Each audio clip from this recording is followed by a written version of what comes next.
Halo Tribuners, kembali lagi dalam Tribun Jogja Update bersama saya Priska Ruri.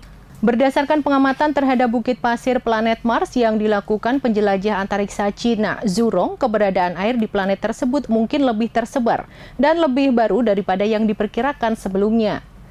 Penemuan itu menyoroti petak baru yang berpotensi subur di wilayah-wilayah lebih hangat di Mars, yang kondisinya mungkin cocok bagi berkembangnya kehidupan, meskipun masih memerlukan penelitian lebih lanjut.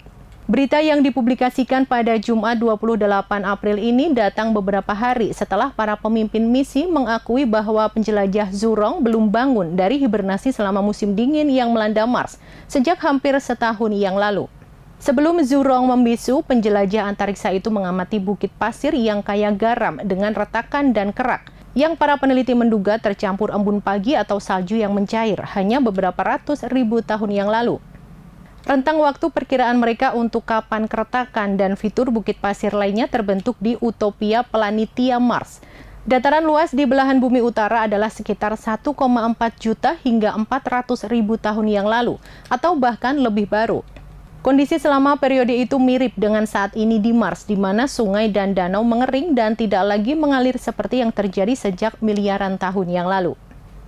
Mempelajari struktur dan kandungan kimia bukit pasir ini dapat memberikan wawasan tentang kemungkinan aktivitas air selama periode yang dipelajari. Demikian pernyataan tim yang berbasis di Beijing dalam sebuah studi yang diterbitkan dalam Science Advances. Penjelajah antariksa tersebut tidak secara langsung mendeteksi air dalam bentuk embun atau es.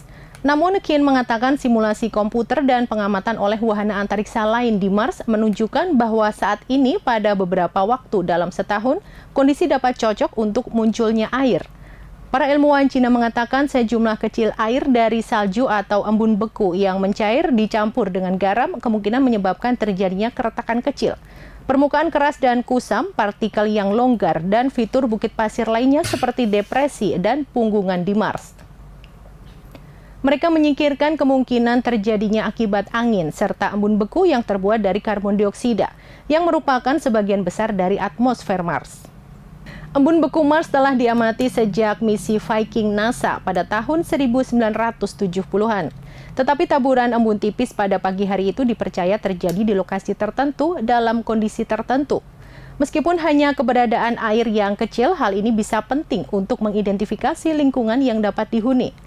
Peluncuran Zhurong yang beroda 6 yang dinamai dari Dewa Api dalam mitologi Cina dilakukan pada tahun 2020, tiba di Mars pada tahun 2021 dan menghabiskan waktu setahun menjelajahi planet tersebut sebelum masuk ke dalam hibernasi pada Mei tahun lalu. Demikian berita terkini terkait penemuan yang menandakan bahwa pernah ada air di bukit pasir planet Mars. Ikuti terus berita-berita terkini hanya di Tribun Jogja Update. Saya Priska Ruri dan segenap kru yang bertugas pamit undur diri. Terima kasih dan sampai jumpa.